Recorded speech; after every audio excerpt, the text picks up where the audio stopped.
This is a YouTube channel, WhoIs Matt Johnson. I've been subscribed for a while, and he specializes in doing weddings, and he does a lot of camera and audio equipment reviews.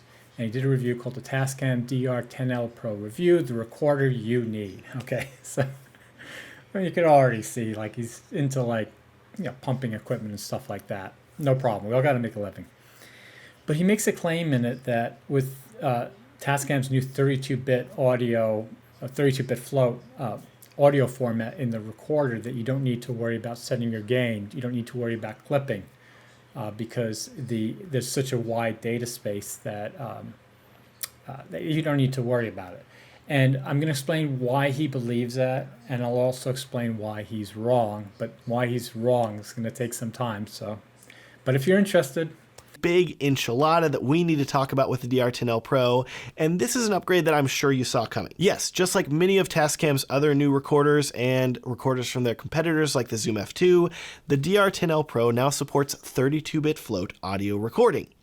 This turns this recorder into an even more set it and forget it recorder than the previous version, because now you don't even need to worry about setting your audio levels. If your audio is recorded too quietly, you can bring up the levels, and if it's too loud and peaking, you can bring them down without degrading your audio quality. 32-bit float is really magical, and I'm so glad to see it included in this recorder.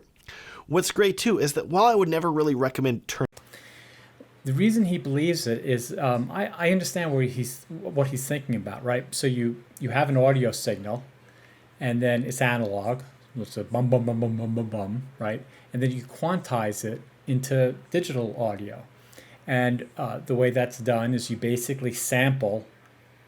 In this case, it would be the electrons for the microphone. You'd sample them every certain amount of time. So if you're sampling it 48,000 hertz, right? It's 48,000 times per second. So 48,000 times a second, you're getting a sample of what the sound pressure was at that time as represented by the voltage. And then that's one component of the accuracy. And obviously, the more you sample, the better. If you only sampled, let's just say, 1/10 of a second, obviously the audio would sound very choppy. I mean, I think we intuitively understand this. But at 48,000, you can get up to the reason it's 48,000, by the way, is we can only hear to 20,000, but because of Nyquist theorem, bunch of physics mumbo jumbo, determined that you really need to oversample in order to accurately represent the analog signal the way that we hear it accurately. Otherwise, we'll hear it as a slight distortion. Complex subject. But anyway, that's why we sample generally 48,000 times per second. And then within each of those samples, we store a number which represents how strong that those electrons, which represent our acoustical strength of our voice, how loud and amplitude it was, right? So obviously, so in computers think in binary. So if it's 2 bits, right, then if it's 1 bit, it's 0, 1, it's a 2. If it's 2 bits, it's 4. If it's 3 bits, it's 8, right? If it's 4 bits, it's 16, 32, 64, 128. You get the idea, right? So in, I believe 16 bits, it's 65,000, something like that, gradations of sound.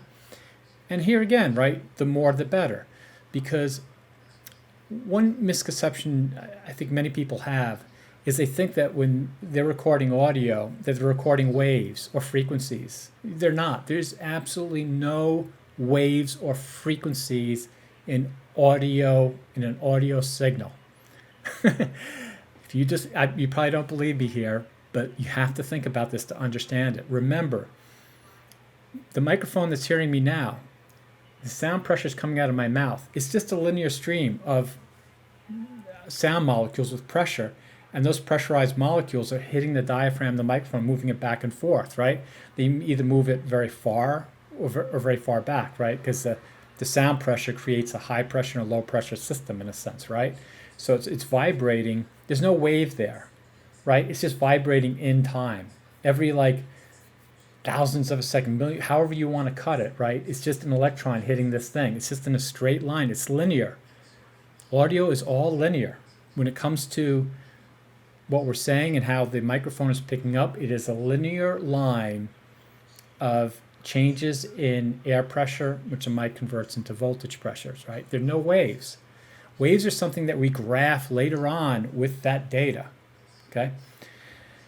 So, and that's also a problem with Matt Johnson that he doesn't really quite get. I think he believes that the mic is picking up my waves of sound, and the ADC is converting those waves into digital data. But it's not. It's just not. The waves come after. Frequencies come after. They're all abstractions that we use to explain why we hear these vibrations, these linear vibrations, the way we do.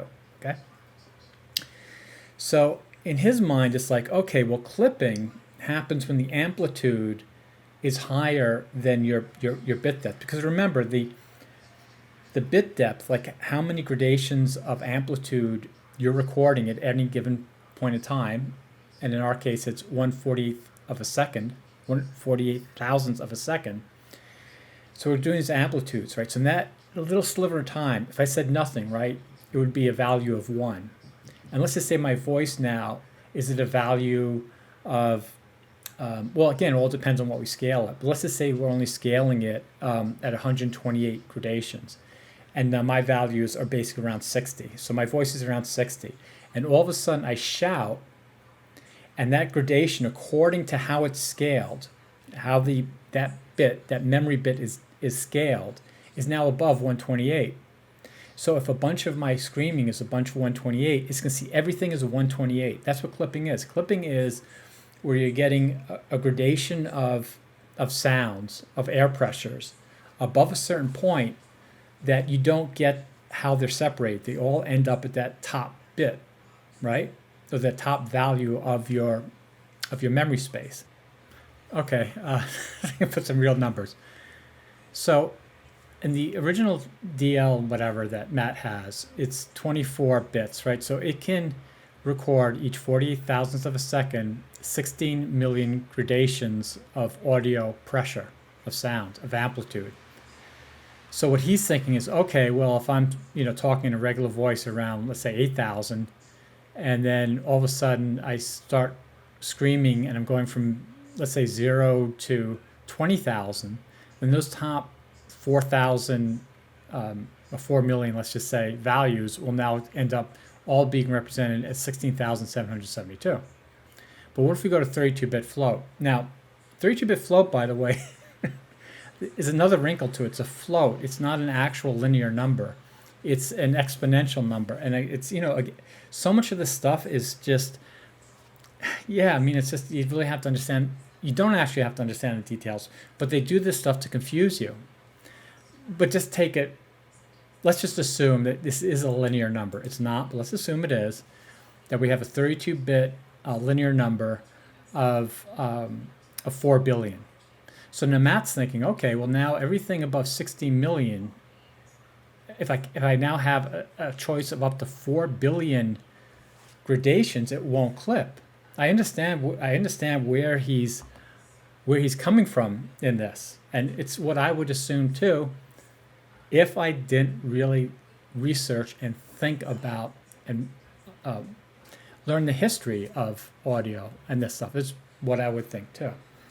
What he's missing is analog, digital. Well, what he's missing is that digital is just an abstraction. It's just a representation of the physical world in a sense. So when we are working with digital data on our computer, what we're doing, right, is we're only representing what physically happened, right? So it's not important really, like forget the data, forget it was 12-bit or 14-bit or anything like that, right?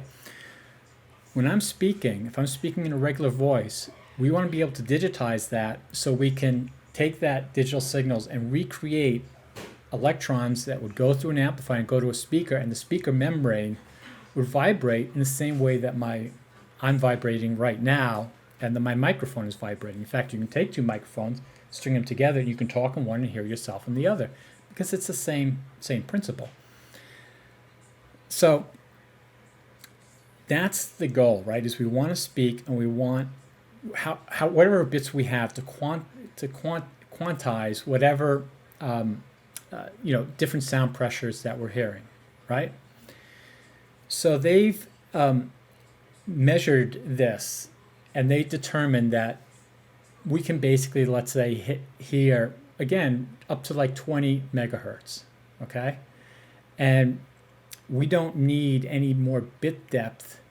In amplitude, it's like how much you can hear. And I wish I had these numbers studied, but essentially, if you represented true amplitude, right?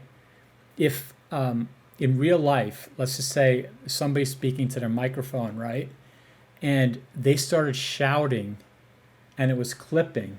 In real life, you would back up because it's too loud, right?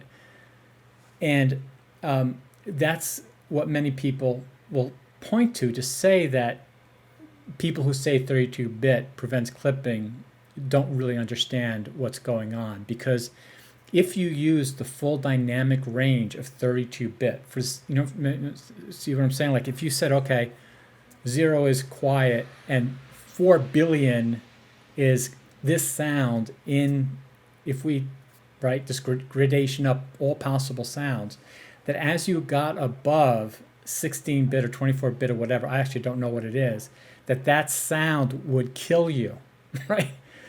So you have a scale of sounds from 0 to will kill you.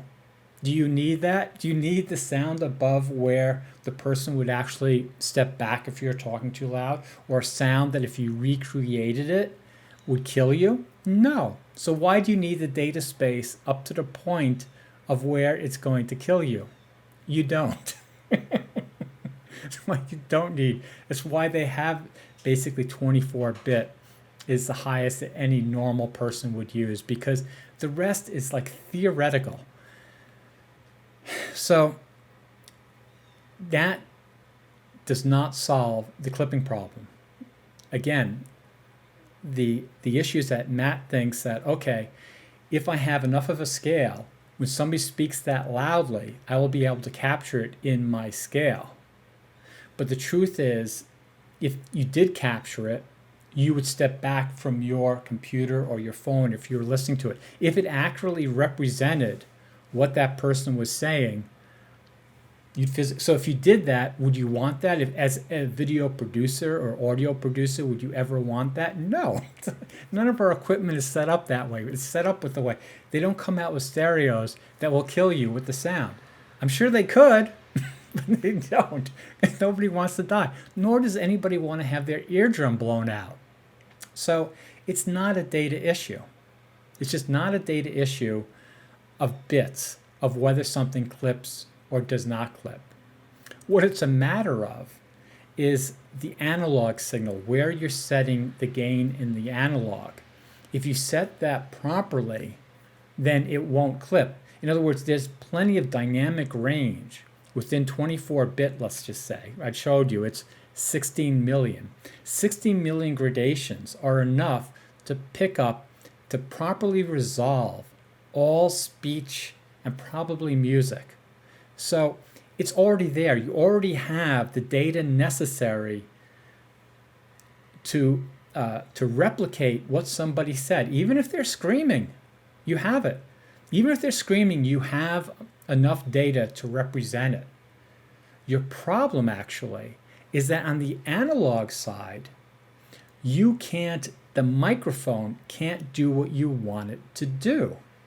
That circuitry, that physical realm is where the problem is. It's not in the digital realm, because again, digitally, 24-bit is way more data than you need to accurately represent any speech, whether you're whispering or shouting at the top of your lungs.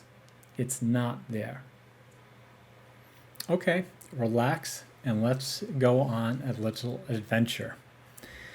The first thing I want to point out is understanding how sound works. They've known for centuries, if not millennia. And to prove this, let me just show you like the tin can telephone, right, or the lover's phone. It was the first documented literature they have on a 1600. So think about it. for the last 400 years, they've understood exactly what goes on, how sound works, right? They know it's a vibration. They know it physically propagates through materials. They know this because you set up two tin cans and you put them together, and the voice there, let me just get my pen back, right? His voice here pushes the atoms in the steel, he pushes them forward. They knock against each other. And then, of course, they bunch up, right? Because they're being knocked against each other. And they bunch up a lot when he's speaking loudly, and they bunch up a little when he's not. And then on her end, as they're bunching up, when they hit the tin can here, they will push the tin can in and out. And the vibration of the tin can is what replicates his sound. Okay? This has been known for a long, long time.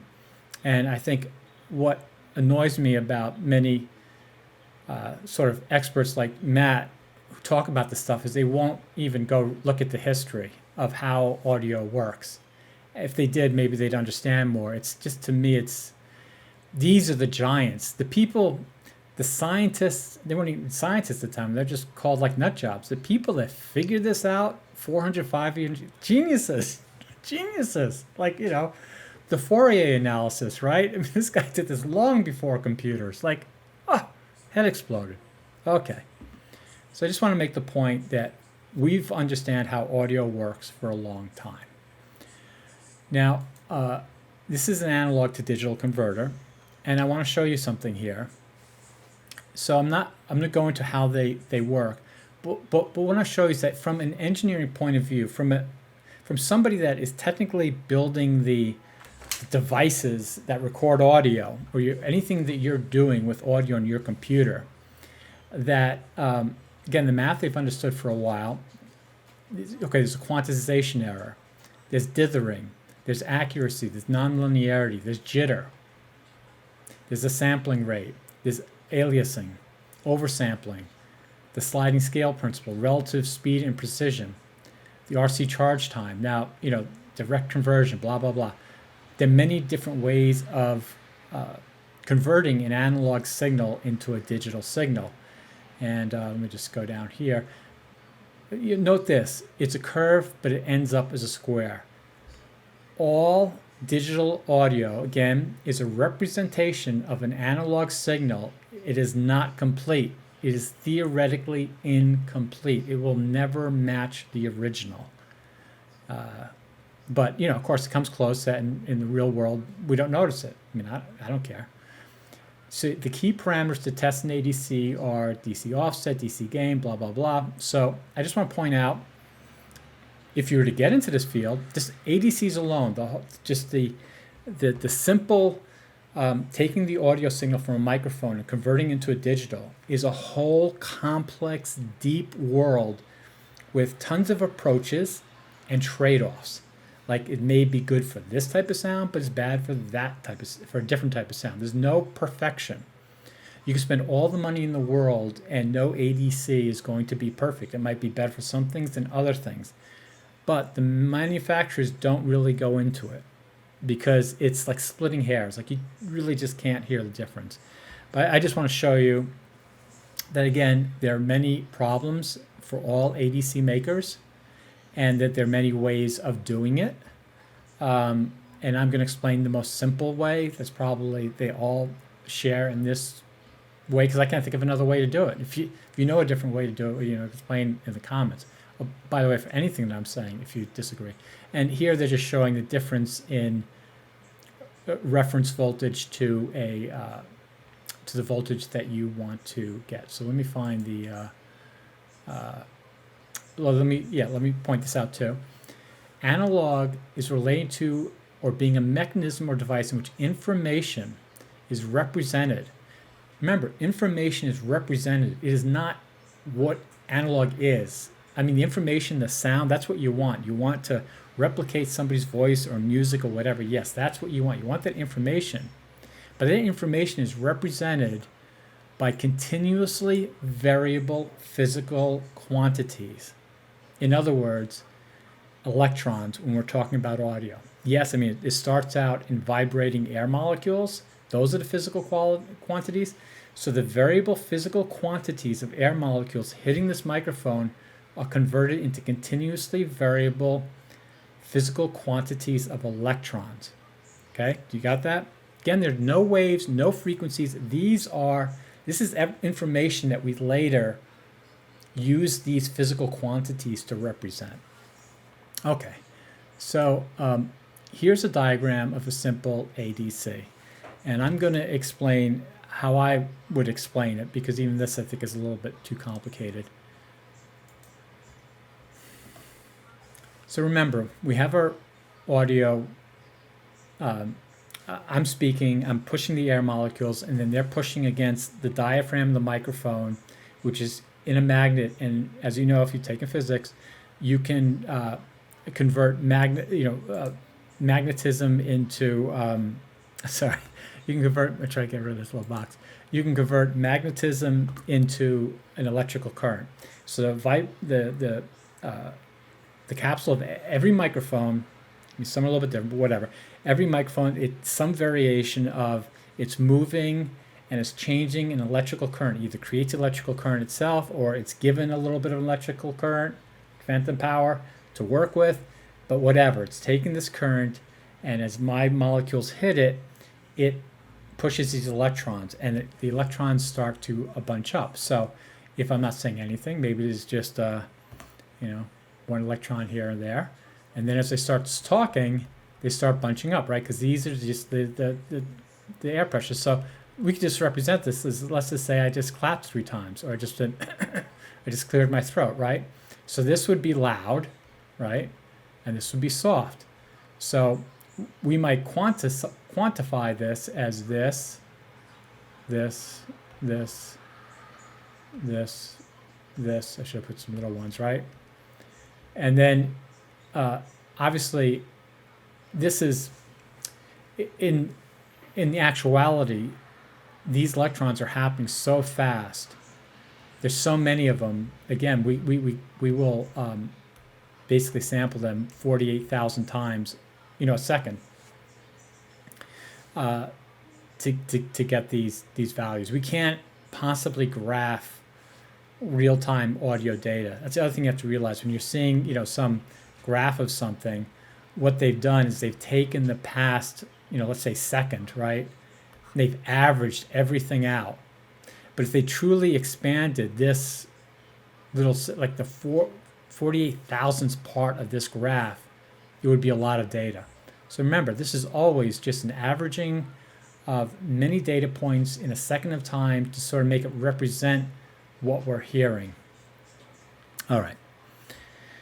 I'll clear this screen. So you understand this, right? We're getting all these electrons. Again, it's linear. It's just one stream. There are no waves or anything. It's not they don't say it's a wave to digital converter, right? It's an analog. Oops. It's an analog digital converter, which means it's a variable physical quantity, right, of electrons over time. And the more that happen, the more they represent a pressure in the sound, or no pressure in the sound. Okay. So how do we convert that into a digital signal? Let's just say we want a signal of, we want to get anywhere from, let me bring up my chart again.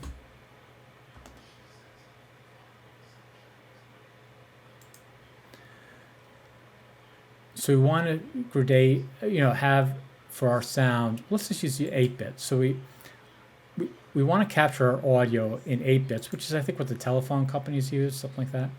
So, well, no, it's the hertz thing on theirs that makes the difference. Okay, so but anyway, let's just say that we want to do bits. We want to have values from 1 to 256, right? And the calculation here, as you can see, is just 2 to the 8th. So that's how you get the number for any bit. When you hear any bits, if you want to know how many, numbers you can represent with 17 bits of computer data, it is 2 to the power of the 17th. So 2 times 2 times 2, 17 times, gives you 131,000. All right. Anyway, we want to do 8 bits. We want to have 256 levels of amplitude of sound. So each bit is basically just a placeholder. I know you've probably seen this before. So we would have, and we're going to look at it vertically. Well, yeah, this will make more sense later while we're looking at it vertically. So let's see, 1, 2, 3, 4, 5, 6, 7, 8. So this is our little piece of memory that we're going to represent amplitudes of our sound every 1/48,000th of a second. If these are all zeros, this would equal 0. If we had ones in all of these, right, it would be 256.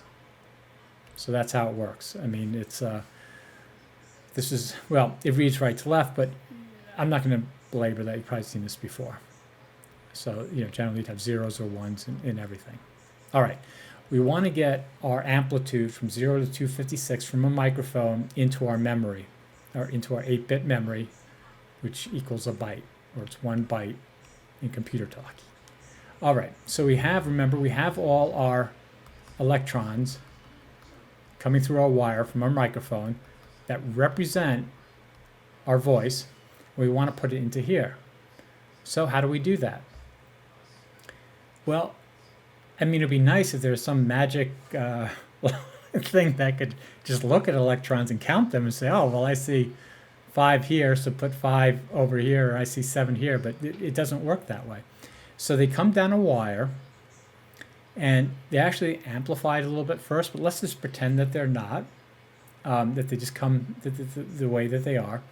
So in 1/48,000th of a second, it basically we used, I wish I had, drawn this better to match up to here.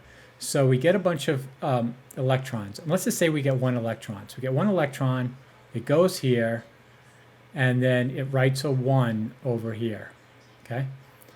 And then there's no more electrons. So this becomes 1, 0, 0, right? You got it, right? So it's just basically, it becomes a 1. Where I can put this? So it becomes a 1 on that 1 electron. Now, let's just say that on the next 1/48,000th of a second, we get a, I wish I had where's the tool to, anyway, I don't want to erase everything. So now we get a bunch. So now we get a bunch of electrons because it's louder. So we get 1 here, and then there's a bunch left over, right? So they fall down to the second bucket. And then that takes 1. And then it falls down to the second bucket, and that takes 1, let's just say. And it ends up going down 4 buckets, and then it runs out of electrons. Okay, so it goes 4.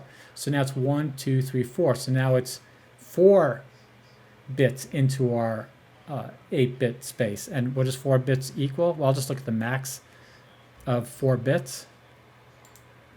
So that would be 16. Okay. So on that second measurement of amplitude of sound, we get a value of 16. So our second one is 16. So this is how audio to digital converters work inside most electronics. I mean, they have different methods. Like I said, there are many concerns, like would this, like one concern, like would this take so long to measure all of these that you basically lost a few? Are the steps not, hard enough that some are slipping and creating noise in between? There are all kinds of things that audio engineers, electrical engineers have to deal with in getting this to represent this as much as possible. Again, theoretically, it never can, because it can never sample each electron in time enough to get them all. Because remember, it's going to have to pause while it writes the memory, right? So I don't know all these deep physical limitations, but if you think about it, I think you can understand. Again, the bottom line we have to understand is the way audio is converted to digital is it takes the electrons, it steps them down, it writes them to a memory, and then it cleans this out, and then it starts again with each batch. And that's how analog is converted into digital. So the reason that clipping isn't really a problem, isn't a problem of the memory, as I said, is that the microphone, when you're converting this voltage to something that you're going to send to the ADC, the vibration of the capsule, it gets oversaturated, right? It can't respond enough to the to the vibration. So you're speaking, and you just think of the microphone, right? It's going like this. Like if I'm speaking from here, and it's vibrating like this, and I speak really loud, there's a point at which it just gets pushed to the end. It can't move anymore. And that is the bigger problem of clipping. Not that, or let's just say it's even vibrating. It is picking up the vibration really strong. It just, the voltage, the ADC can't deal with the voltage. The voltage overpowers it because, remember, right, this is attuned to how many electrons in each bucket. So if you send more electrons, even if the mic is like, okay, fine, I'm sending all the electrons, and you're, well, you can't see it, it's beyond the screen, but let's just say that it's tuned to here, that, and this up here is 24 bits or whatever, and the mic is producing something even greater than this. If this can't convert it, it doesn't make a difference, right? If we can't convert what the microphone is sending in voltage, because it's just too wide of a range for the electronics to deal with it, then it can't, then it's going to clip, right? So it's not, this is why setting the gain, the analog gain, is the most important. In fact, let me go back to this thing. In fact, okay, now I'll clear the screen. So what's really important, when you're setting a gain, again, you're going to have a stepper in your ADC, and it's going to take the voltages, the electrons from your microphone, again, acoustic air pressure to electrons. So it's going to set a bunch of electrons. What you'd want is your weak voice, let's just say, to have one electron be your first step, whatever that is. And then the second step would be the maximum amount of your electrons. Remember I was talking about like what's the maximum you could hear? So let's just say this is 120 dB or whatever. It wouldn't be, right? I mean, I think that would hurt your ears. Sorry, I don't have numbers handy. But whatever it is, here's your minimum and your maximum. So you want to tune the microphone to send everything within this level. But you know what? You won't be able to do it because there's a problem where if you tune it you just can't fill it up that way, because if you try and do that, if it's a quiet whisper, you won't get it, just because of the limitations of the microphone and the voltage that you're creating for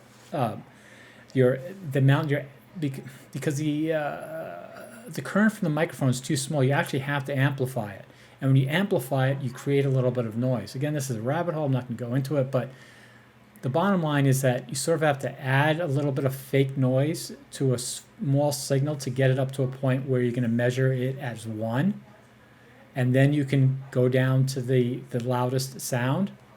Similarly, if it's a really loud sound, you actually want to ignore the little points in the beginning and then only start it at a certain point, make that the 1, and then map the rest down to the 120 dB. Decibels, right? So that's why the gain is very important, because it's the limitation of the microphone. And that brings me to another thing I want to point out. All microphones, when somebody constructs them, are designed to optimally capture a voice at a certain distance. I mean, think of the person in the factory or the lab creating the microphone, right? They have their sister or their brother or their wife, whatever, come over, and they sing in front of the microphone, and the inventor works with the different types of membranes and magnets and this and that, and he tries to get the microphone to fully represent what they're going to do. A little bit of trivia, when they're coming up with the MP3 format to work on the compression, they used Tom's Diner from Suzanne Vega. So that song is very famous in electrical engineering circles because he felt if he could replicate that song with compression you didn't notice, then the compression was working well. Again, a whole other side subject, and go research it. But back to microphones. So in the in the microphone is optimized for a certain distance. So this Elgato mic right here, right? Let's just say that they've optimized it to be perfect at this distance. Again, I'm talking about the physics of the actual diaphragm in the microphone, how it responds to my voice, the size of the microphone, how well it can move back and forth. All these physical properties. These are really what are the most important thing for replicating my voice. Now, let's just say that it was designed perfectly at this distance, which is like, let's say a foot, and I move it back. So now it's back, my voice is going to be less. As I add more electrons into that voltage of the microphone, right, I'm now not using it as optimal placement. I am adding, in a sense, noise, like a voltage, fake voltage, to bring my voice up. And because it's fake, what you generally you'll do when you get the signal, obviously, is you'll take everything lower and you'll throw it out, right? You'll throw out all the low amplitudes that have mostly noise, and you'll just capture my voice part of it. That's sort of how it works. Same thing if I bring it, really close, then you'd want to turn down the voltage and have less of the amplified voltage coming from the mic, right, than you would before. The preamp, in a sense, because, and let me go back to the screen. Another thing I think you need to understand is the voltage from a mic is very weak. Think about how a memory, let's just clear the screen. Let's just think about how a memory cell works in your memory, right? It's either going to be a 0 or a 1. Well, how do you make the atoms in here represent 0 or 1, right? How do you change their magnetic property or however they're doing it, right? You have to have one electron bouncing the other electron to make it a 1. So let's just say the memory is worked by having, this electron be pointed to have a negative aspect or a positive. Well, to change it, you have to affect it, and you affect it with another electron. Well, in computer circuits, maybe one electron can't change one electron in memory and make it a positive or negative. You need more. You need more to actually physically change it, because again, in your computer, that's what's happening. Memory needs, each little bit of information is changed through an application of voltage or current. Another bunch of other electrons have to knock it in. It's just like, imagine like you had like a when you're changing, let's say the scores on a scoreboard, right? You need a certain amount of physical energy to pull it out and change it. It's the same thing. You need a certain amount of voltage energy. So if you had like somebody with super weak arms, they may not be able to pick up the thing at the ballpark and change the score, because it takes a certain amount of energy. It's the same thing in electronics. So because of that, the current from the microphone that I'm creating, because yes, I'm acoustical property, I'm changing the diaphragm and it's creating a voltage, but the voltage is too small to change the memory. So the way they do that, the way they handle that, is a transistor. The transistor is just a fancy name of this property. So the transistor will have, it's hard to explain, but let's just imagine there's a river of voltage from let's say there's a 1 voltage, pressure on this river of electrons, right, waiting to go out. And on it, there's a little gate. And on the gate, if you actually just send it 1 electron, the gate will swim open for, let's just say, a second, whatever, 1/48 thousandths of a second. Okay, so the microphone, you hit them, you make a noise in the microphone. The acoustic goes into it, creates an electron, sends it down to the amplifier, the transistor, and it hits this gate. And then remember, there are a bunch of electrons. Let's just say the electrons are like 10 wide. So the gate swings open, and 10 electrons go through. Then there's no pressure, no electron. The gate goes back, no electrons go through. Then those 10 electrons go, and they change the computer memory. That's what a preamplifier does. It's a preamplifier. The reason they call it a preamplifier, if you're curious, a preamplifier is just an amplifier. The reason they call it a preamplifier is every electrical engineer understands, like, from the ground up, that the electrons from a microphone can't do anything. They don't have the power to do anything. So to do something, yes, you need to amplify it later on. But before you can do anything, you need to amplify it. And that's what's a preamp. Preamp. It's like sort of like and it's a double use in a way. It's like it's an amplifier. You're going to do stuff with an amplifier, but you need a first amplifier. So it's the second amplifier, but it's also an amplifier, so it sort of works. But that's why it's pre-amplifier, because nothing happens with the voltage signal from your microphone until there's some sort of pre-amplification, until the voltage is brought up to a level that it can do anything with the electronics. Change memory, change direction, whatever you want to do. That's what a preamplifier does. And if you remember what I talked about the ADC, it's the same sort of problems that they have to deal with. So they have to deal with, how fast does this gate open? What if it's slow and only gets 9 electrons? What if it's too fast and it lets in 12 electrons? These are all kinds of issues with the preamp that it has to deal with. It may do really well if you have a few electrons coming from the microphone. It's really, because again, accuracy is important. We want the 10 to always represent 1, and let's just say 11 to always represent 2, whatever the proportion is, right? So it may do really well with getting few electrons. It may do really well with getting a lot of electrons. These are all issues that electronics engineers deal with.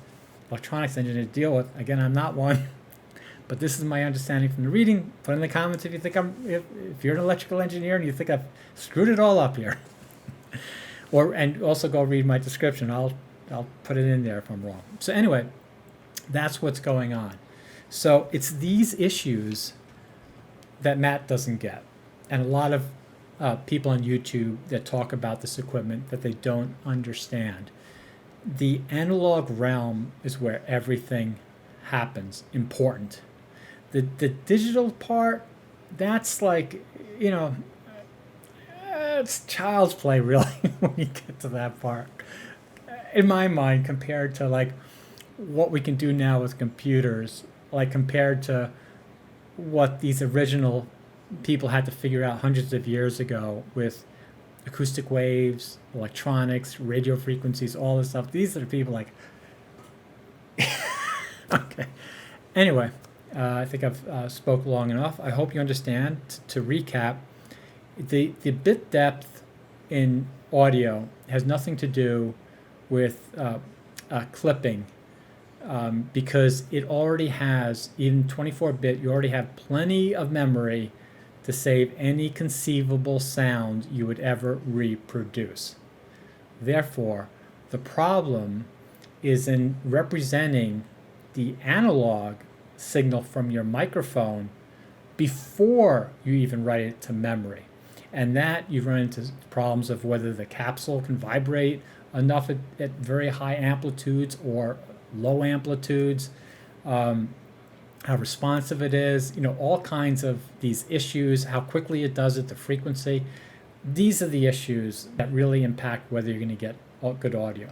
So if you want a good audio, and you think about all this stuff, and you think, what's going on behind the scenes? How's this all working? Okay, I got it. Step number 1, I understand this mic was meant to be used in a certain way at a certain distance. I'm going to use it that way.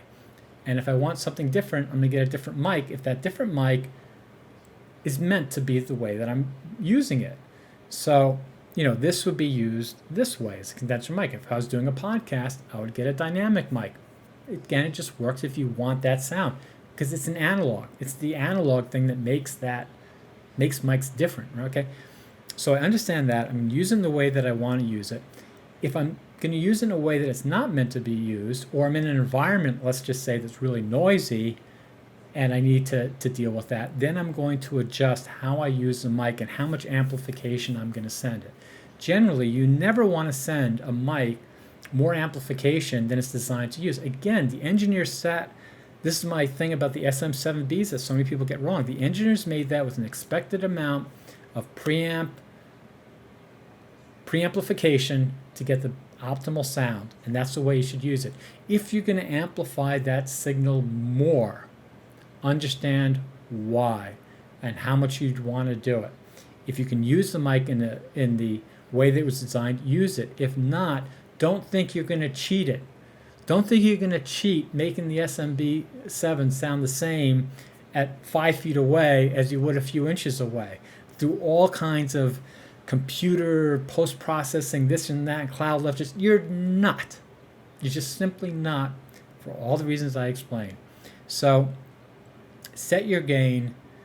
Think about where you want to set your mic, the placement of the mic, how it's set based on that person's voice, how they're going to use it. That's what's important. And setting the amplification at just the way that the mic best works is the way you should do it. So get that right. In fact, in Curtis Judd's video, he mentions that Zoom doesn't allow different amplifications because they're basically saying, you know what, use a mic, place it so you get a good signal, and we've optimized the preamp to give you the best dynamic range to the recorder, and it is what it is, okay? If the person is screaming and they clip because they're too close to the mic, there's really nothing we could do about it because the physics of the mic could not adjust to that screaming. All right? Okay. Thanks for watching. Hope this helps. Feel free to ask me any questions in the comments.